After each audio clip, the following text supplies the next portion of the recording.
රමණීයයි මේ මధుර ජවනිකා වන පෙත එකලු කරයි කුරුළු ගීතිකා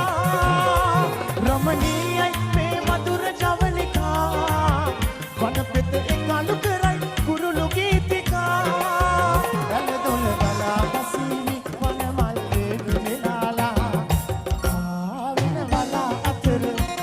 ඔබ සැඟවී ඔබ හිනෙහි සෙනෙහස හිලයි ගියා ඔබ දවසක් පරුවත